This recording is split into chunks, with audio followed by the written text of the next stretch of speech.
અંકલેશ્વરના ગડખોલની આનંદ વિહાર સોસાયટીમાં અજાણ્યા ઈસમે મહિલાની હત્યા કરી દેતા ચકચાર મચી જવા પામી છે. અંકલેશ્વર શહેર બી ડિવિઝન પોલીસે બનાવ સંદર્ભે તપાસ હાથ ધરી છે.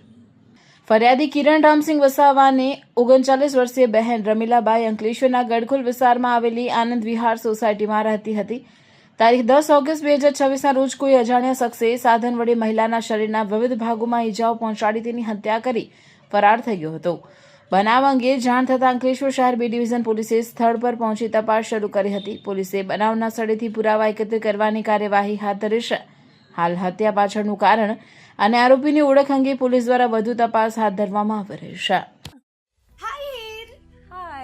અરે કેમ શું થયું? તારા મોઢા પર કેમ 12 વાગ્યા છે? અરે જવા દે ને, કેટલી મહેનત કરીને મમ્મી માટે ડિનર સેટ લાવી અને મમ્મી કહે કે નકરું પ્લાસ્ટિક લઈને આવી છે, હવે એક્સચેન્જ કરાવીને સ્ટીલનું ડિનર સેટ લાવવા કહે છે. હા તો એમાં શું થયું? સ્ટીલનું લઈ આવો. અરે જવા દે ને, ક્યાંથી સ્ટીલનું લાવું? આજકાલ સ્ટીલના વાસણો ક્યાં સારા મળે છે? કાં તો એ કટાઈ જાય, ફાટી જાય કે છેલ્લે કઈ નહીં તો વળી જાય.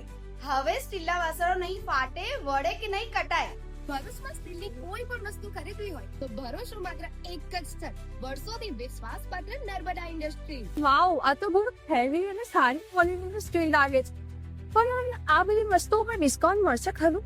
અરે આ બધી વસ્તુ તને હોલસેલ ભાવમાં મળી જશે. ભરૂચના બધા હોટેલ્સ વાળા, કેટરિંગ વાળા બધા અહીંથી જ વાસણો ખરીદે છે. માત્ર ભરૂચમાં જ નહીં પણ વિદેશમાં પણ નર્મદા ઇન્ડસ્ટ્રીના ટ્રાય-પ્લાય વાસણોની ખૂબ જ માંગ છે. એટલે જ વિદેશમાં રહેતા લોકો વાસણો ખરીદવા માટે નર્મદા ઇન્ડસ્ટ્રીને જ પસંદ કરે છે. તો અમે તમારી શોપિંગ કરી લીધી છે. તમે ક્યારે આવી રહ્યા છો? Narmada industry phase 1 JITC near Narmada Nagar, Bharuch. For more information call on the given number.